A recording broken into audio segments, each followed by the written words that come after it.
बिस्मिल्लाहिर्रहमानिर्रहीम। अस्सलाम वालेकुम। मैं हूँ मोमराना।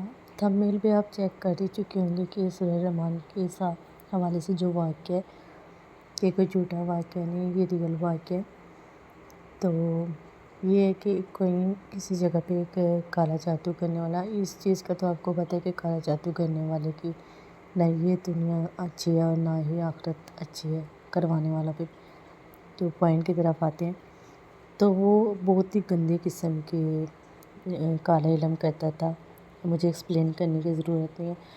तो यानी जिन औरतों के पास बच्चे नहीं होते थे उनको भी करता था, यानी बच्चों के लिए।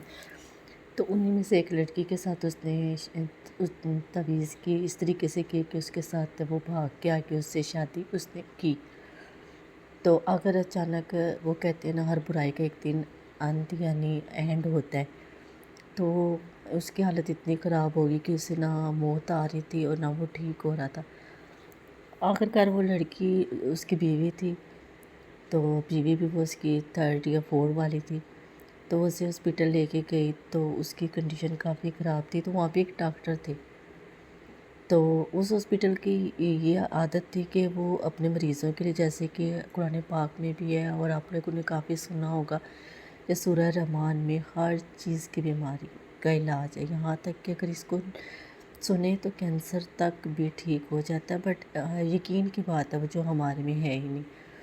तो उन्होंने जब एक दफ़ा लगाई तो क्या हुआ कि उसके मुंह से और उसके पूरी बॉडी से, उसके नाक के अंदर से अजीब से कीड़े निकलने शुरू हो गए। तो फिर वो बंद की तो वो बंद हो गए। तो फिर उस लड़की ने जैसे ही डॉक्टर को बताया कि जब यहाँ पे एक सूरत लगती है तो इसके जिस्म से, पूरी बॉडी से अजीब से अस्तगफिरुल्लाह कीड़े निकलना शुरू हो जाते हैं। तो उन्होंने वो तजर्बा दोबारा किया। जैसे ही वो सूरह रहमान को प्ले करते तो उसकी बॉडी से, वो जो उसकी बॉडी के अंदर से कीड़े निकल रहे थे वो कोई आम कीड़े नहीं थे।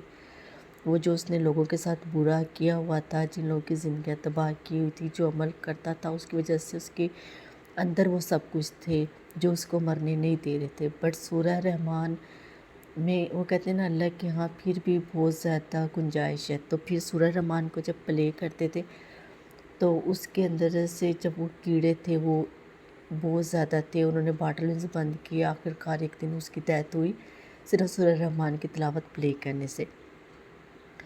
सेकंड नंबर पे ये होता है कि इसी तरह का है कि एक बंदा था जो जिसकी जान नहीं निकल रही थी, तो उसको सूरह रहमान की तिलावत सुनाई गई तो उसकी जान निकल गई। तो इसके कहने का ये मतलब होता है कि काला इल्म करने वाले जो हों या किसी भी तरीके से बीमार लोग हों, तो उनके पास अगर सूरह रहमान प्ले की जाए तो उनका जो अंदर का मर्ज़ है वो बाहर निकलना शुरू हो जाता है।